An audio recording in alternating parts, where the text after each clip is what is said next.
public universities have been given the green light for a 4.3% hike on tuition fees and a 6.3% increase for students' accommodation.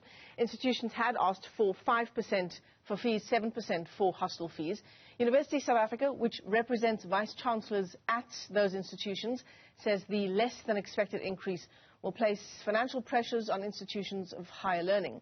So early last year, university students took to the streets to protest fees increases and the financial exclusion of poorer students.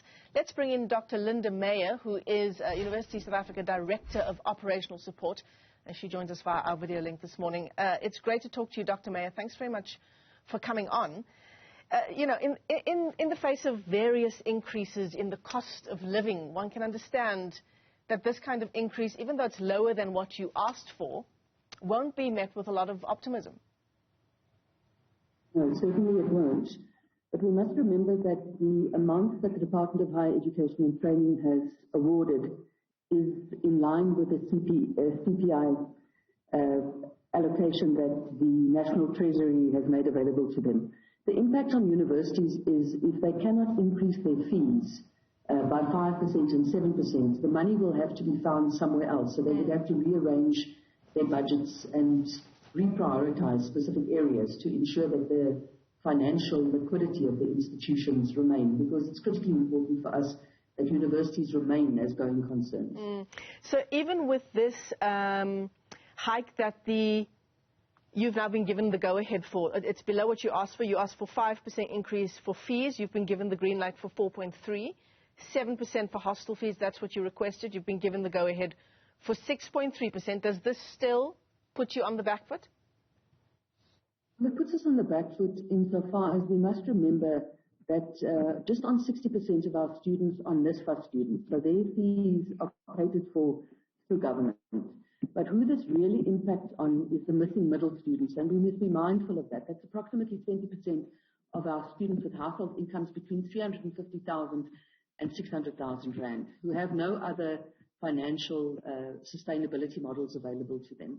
In the face of this, universities need to obviously ensure that their financial budgets, that they are able to meet their academic obligations and that the academic program continues. So yes, it's marginally less than what we asked for, but we are asking for a sustainable solution, because we must remember that universities are owed in excess of 15 billion rand in outstanding debt from historic debt from students, which is costing us almost 1 billion rand to service every year.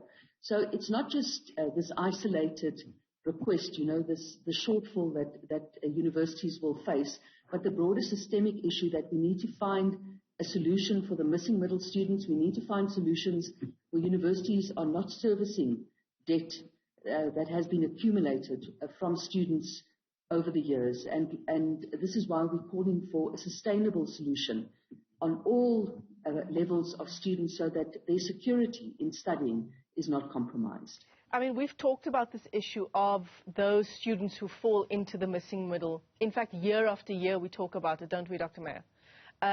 Have we come any way in addressing that issue over the years? Well, we're very pleased that the Department of Higher Education and Training, under the leadership of Dr. Lewin, has at least started the discussions, and we're quite, I don't want to say far down the road, but for the first time, we see a light at the end of the tunnel, where stakeholders are now sitting around the table to try and find sustainable solutions.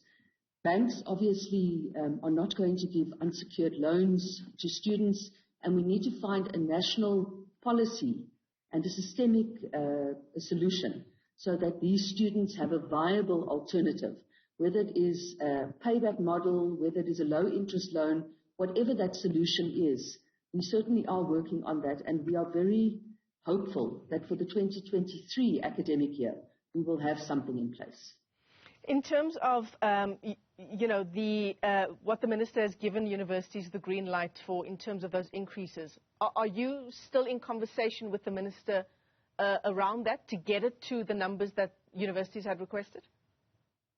So what the minister did is on the 11th of January, he wrote to all of the university council chairpersons and then proposed these amounts that we referenced, the 4.23 and the 6.23 levels of increases against the CPI. And the Minister has given until close of business today for councils to respond to the Minister and provide their input, what the impact would be. Because the impact, obviously, for the Department of Higher Education and Training is if they have to give universities, if the universities don't have this money, universities will have to look to reprioritize their budget, or would need to look at government, and government, specifically the Department of Higher Education and Training, would have to reprioritize their budget to make these fees available for public institutions. Dr. Linda Meyer, let me thank you for your time this morning. University South Africa Director of Operational Support. A fees hike on the cards for 2022, although not what was requested by those 26 public universities that form part of that organization.